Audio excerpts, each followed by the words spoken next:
আমি সৌমা, গৃহিণীর এই চ্যানেলে তোমাদের সবাইকে জানাই অনেক স্বাগত।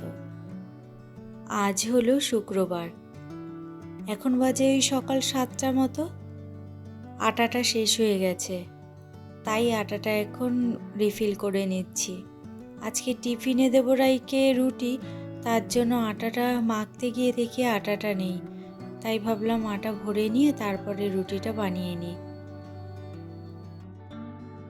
বেশিরভাগ দিন টিফিনে রুটিই দিতে চাই, রুটিটা খেলে পেটটা ভরা থাকে আর অনেকক্ষণ টাইম থাকে, তো বাড়ি আস্তে আস্তে প্রায় বিকেল হয়ে যায়। আর বিকেলবেলায় এসে তখন আর ভাত খেতে চায় না, রুটিটা দিলে পরে পেটটা ভরা থাকে।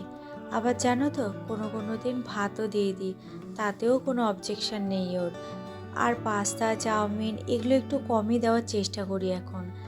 আগে জানো তো, রুটি কিংবা ভাত এইসব কিছু দিলে তা সেগুলো খেতে চাইতো না বা নিয়ে যেতে চাইতো না।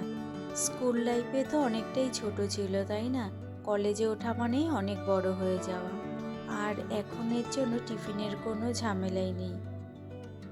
তবে এটা ঠিক কথা, প্রতিদিন রুটি নিতে চাইলেও তরকারি কিন্তু এক নেয় না, সেটা কিন্তু আলাদা আলাদা দিতে হয়। ওকে টিফিন দিয়ে খাইয়ে দাইয়ে তারপরে কলেজে পাঠিয়ে দিয়েছি। তারপরেই প্রতিদিন আমি একটু চা নিয়ে আর খাবার নিয়ে বসি। কোনো কোনো দিন আমি এই সময়তে ভাতও খেয়ে নিই, জানো তো, যেদিনকে প্রচণ্ড খিদে পায়। তবে শীত পড়েছে তো এখন আর ভাত খেতে ইচ্ছা করে না, তাই ওই রুটি করার সময় আমার জন্য দুটো রুটি করে নিই। আর চা দিয়ে রুটি খেতে আমি বরাবরই ভালোবাসি। চলো এবারে ঘরে যাই চাটা নিয়ে। বিছানাপত্র কিছু গোছানো হয়নি, আর জানালাও খোলা হয়নি। এখন জানালা খুলে জানালার পাশে বসে চাটা খাই। আর এখানে জানো তো, বসা বেশিক্ষণ যায় না, এটা উত্তরের জানলা তো প্রচণ্ড হাওয়া আসে।